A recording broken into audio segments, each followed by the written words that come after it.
দেখুন, ফরজ গোসলে মাথা থেকে পা পর্যন্ত পুরো শরীর ধৌত করতে হয়, মাথাও ধৌত করতে হয়, চুলেও পানি পৌঁছাতে হয়, এটা ফরজ। বিধায় ফরজ গোসলের সময় মাথা না ধুলে কিন্তু ফরজ গোসল আদায় হবে না। প্রয়োজনে গরম পানি নিতে পারেন, গরম পানি ব্যবহার করার পরে চুল তাড়াতাড়ি শুকিয়ে নেওয়ার ব্যবস্থা এবং উদ্যোগ গ্রহণ করতে পারেন, তাতে আপনার সমস্যার সমাধান হলে তো আলহামদুলিল্লাহ। যদি তা না হয়, তারপরে যেটি করতে পারেন তা হলো চুলের যে মানে বেনি আছে, বেনি না খুলে আপনার মাথায় পানি দিলে যদি চুলের গোড়াগুলোতে পানি পৌঁছে যায় এবং বেনি খোলা ছাড়া যদি তিনি 3 বার পানি দিয়ে দেন এবং পানি পৌঁছায় দেন চুলের গোড়া পর্যন্ত, তাতে তার গোসল হয়ে যাবে। এবং মুসলিম রাদিয়াল্লাহু তাআলার বিখ্যাত সে হাদিস এক্ষেত্রে আমাদের সামনে রয়েছে। নবী করিম সাল্লাল্লাহু আলাইহি ওয়াসাল্লামকে অনুমোদন দিয়েছেন, এটুকু তিনি করতে পারেন। আর যদি এটুকু করলেও তার না হয়, তাহলে সেক্ষেত্রে ফরজ গোসল যেন রাতে না হয় সেদিকটা খেয়াল করবে, যেহেতু রাতের অসুবিধা হয়। কিন্তু আমরা ঠুনকো অজুহাতেই আপনার বলবো যে না, তায়াম্মুম করে ফেলবো, এটা উচিত নয়। একেবারে নিরুপায় হয়ে গেছেন, ফরজ হয়ে গেছে, এখন গরম পানি করার কোনো ব্যবস্থা নাই, ঠান্ডা পানি দিয়ে করলে চরম বিপদ হতে পারে, তাহলে সেক্ষেত্রে তায়াম্মুম করতে পারেন। এটা নিরুপায় হলে তখন তার জন্য শুধুমাত্র প্রযোজ্য। এরপরে অর্পণ তালুকদার আপনি লিখেছেন, আমার ভাইয়ের বয়স 5 বছর, কিন্তু সে প্রতিবন্ধী, এখনও বুকের দুধ খায়, এই খাওয়াটা কি গুনাহ হবে? 2 বছর পর্যন্ত একজন শিশু তার মা বুকের দুধ পান করবেন। আল্লাহ রাব্বুল আলামিন বলেছেন যে যে ব্যক্তি সন্তানকে দুধ পান করানোর সময়সীমা পূর্ণ করতে চায়, তার জন্য 2 বছরের সময়সীমা দেওয়া হয়েছে। বিধায় 2 বছরের পরে মায়ের বুকের দুধ খাওয়া উচিত নয়। যদিও এই ব্যাপারে আমি যে মতটা বলেছি সেটি হলো উলামায়ে আহনাফের মত। আর এর বাইরে সৌদি আরবের স্কলাররা অনেকেই বলেন যে আল্লাহ তাআলা যেহেতু নিষেধ করেননি, অতএব এটি জায়েজ আছে। তো দুটি মত আমরা পেলাম। আর বিশেষ করে সে প্রতিবন্ধী হলে এক্ষেত্রে বাইরের দুধ খাওয়ানো যেতে পারে। অন্যান্য আপনার যে সমস্ত সেফ এবং তুলনামূলক ভালো যে সমস্ত আপনার ডিব্বা ইত্যাদি দুধ আছে, প্যাকেটজাত দুধ আছে, সেগুলো তাকে পান করানো যেতে পারে।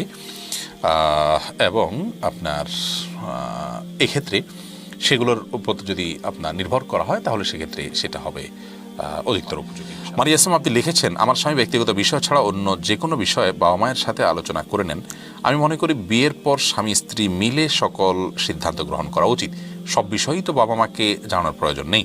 আমার স্বামী বাবা মাকে জানিয়ে সকল সিদ্ধান্ত গ্রহণের বিষয়ে ইসলাম কি বলে? বোন মারিয়া, আমি বিনয়ের সাথে আপনাকে আরজ করতে চাই, এই বিষয়ে আপনার যে আর্গুমেন্ট, সে আর্গুমেন্টটা সঠিক নয়। হ্যাঁ, এটা ঠিক যে একজন স্বামী তার স্ত্রীকে সন্তুষ্ট রাখবেন বৈধ সমস্ত উপায়ে, এবং তার স্ত্রীকে কেয়ার করবেন, তার মতের মূল্য দিবেন এবং তাকে শ্রদ্ধার সাথে তার বিভিন্ন বিষয়ে তার মতামত নেবেন, এটি উচিত, এটি তার নৈতিক দায়িত্ব। কিন্তু আপনার স্বামী যদি আপনার যে অধিকারগুলো আছে, সেই অধিকারগুলো যদি তিনি যথাযথভাবে পালন করেন, আপনার হকগুলো তিনি সঠিকভাবে দেন, এরপর তিনি কীভাবে উপার্জন করবেন, কোথায় ইনভেস্ট করবেন না করবেন, এই বিষয়গুলো তিনি অন্য কারোর সাথে পরামর্শ করেন, মা বাবা হোক বা অন্য কেউ হোক, সে বিষয়ে কিন্তু আপনি তাকে বাধা দেওয়ার অধিকার রাখেন না, কারণ তিনি আপনার অধিকারগুলো যথাযথভাবে আদায় করছেন।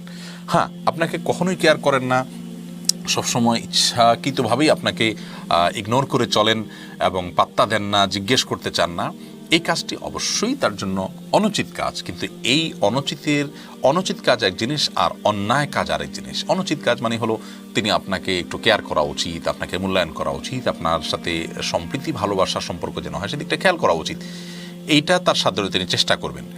কিন্তু আপনার জন্য উচিত নয় তার সমস্ত কাজগুলো আপনার সাথে সিদ্ধান্ত করতে আপনাকে বাধ্য করার বা পরামর্শ করতে আপনাকে বাধ্য করার।